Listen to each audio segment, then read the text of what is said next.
কোনঠে আমার মামুর বেটারা ও বোনেরা, আমি কিন্তু একেবারে ভিসা এবং পাসপোর্ট ছাড়াই চলে এসে আপনাদের রাজশাহী ইরানি মার্টে।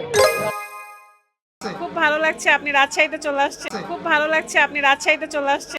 কুতি আছিস বে কুতি আছিস বে আসিস বে, মানে কোথায় আছি? কোথায় আছি? আমরা এখন ইরানি মার্টের সামনে আছি। আমি রাজশাহীতে আসাতে যেহেতু ফারহানা বিথিয়াপুর ভালো লেগেছে, নিশ্চয়ই আপনাদের ভালো লাগবে। আর ভালো লাগবে না কেন? আপনার প্রিয় শহর রাজশাহীতে চলে এসেছে ইরানি মার্টের বোরকা হাউস। আরে থামেন, এত মানুষের ধাক্কাধাক্কি দেখে আপনি আবার ভিডিওটা ধাক্কা দিতে যাবেন না। এত ভিড়, ধাক্কাধাক্কি এবং ক্রাউড সম্পূর্ণটা হয়েছিল তাদের প্রিয় অভিনেত্রী তাদের শহরে, অর্থাৎ মেহজাবিন আপু চলে এসেছিল ইরানি মার্টের গ্র্যান্ড ওপেনিং এ। সাথে কিন্তু আমিও এসেছিলাম আপনাদের প্রিয় শহর রাজশাহীতে। গত 26শে জুলাই শনিবার বিকেল 4টায় চলে এসেছিল মেহজাবিন আপু সহকারে এক জাক তারকা এবং সেই সাথে ছিল ইনফ্লুয়েন্সার। গ্র্যান্ড ওপেনিং এর পরপরই মেহজাবিন চৌধুরী এসে ইরানি মার্টের চমৎকার সব কালেকশন গুলো দেখতে শুরু করলেন। শেষে যে তার ফ্যানদের প্রতি যে তার ভালোবাসা সেটাও জানাতে তিনি ভুলেননি।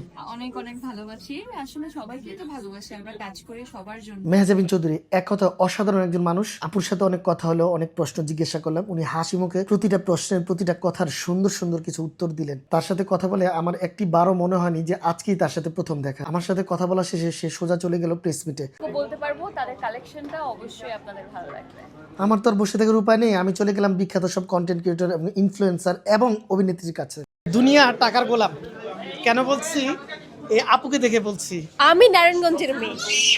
ভাই এবং বোন দুজনে নারায়ণগঞ্জ। রাজশাহী আসবো আর ফারহানা বিথি আপুর সাথে দেখা হবে না, সেটা কি করে হয়? আর আজকে দেখা হয়ে গেলে ফারহানা বিথি আপুর সাথে। ভালো আছেন ভাইয়া আপনি? আছি আলহামদুলিল্লাহ। এই ইরানি মার্টে এসে কেমন লাগছে আপনার? ভালো লাগছে এখানে। ইরানি মার্ট সবসময় ঢাকার যে ব্রাঞ্চ সেটাও আমার কাছে ভালো লেগেছে, আর রাজশাহীতে এটা আসছে খুবই ভালো। আসল কথা হচ্ছে মেহজাবিন আমার পার্সোনালি অনেক ভালো লাগে। মেহজাবিন আপুকে মানে সামনে থেকে দেখতে পাচ্ছি, অনেক এক্সাইটমেন্ট কাজ করছিল।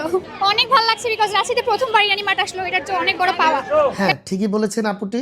রাজশাহীতে প্রথমবারের মতন ইরানি মার্ট তাদের 9ম শাখা খুলেছে এবং এই গ্র্যান্ড ওপেনিং উপলক্ষে তারা দিয়েছে ফ্ল্যাটে 50% ডিসকাউন্ট। ঢাকার বসুন্ধরাতে কিন্তু ইরানি মার্টের বিশাল এক শোরুম রয়েছে, অনেকে জানেন অনেকে জানেন। তাদের প্রতিটা কালেকশন খুবই সুন্দর, খুবই প্রিমিয়াম এবং লুক্রেটিভ। আমার প্রিয় রাজশাহীর আপুরা যারা বোরখা ক্যারি করেন এবং হিজাব, সেই সব আপুদের জন্য ইরানি মার্ট নিয়ে এসেছে অনেক অনেক ধরনের কালেকশন। তাদের নিজস্ব মেড করা এবং তাদের নিজস্ব ফেব্রিক চয়েসে প্রতিটা কালেকশন চলে যাবে আপনার হাতে। যারা ব্রাইডালে বোরখা পরতে পছন্দ করেন তাদের জন্য রয়েছে কাস্টমাইজ করার সুযোগ। রাজশাহী শহরটা আমার কাছে ভীষণ ভালো লেগেছে। আর সেই ভালো লাগার শহরের প্রাণকেন্দ্রে রানীবাজার বোয়ালিয়াতে ইরানি মার্টের শোরুমটি।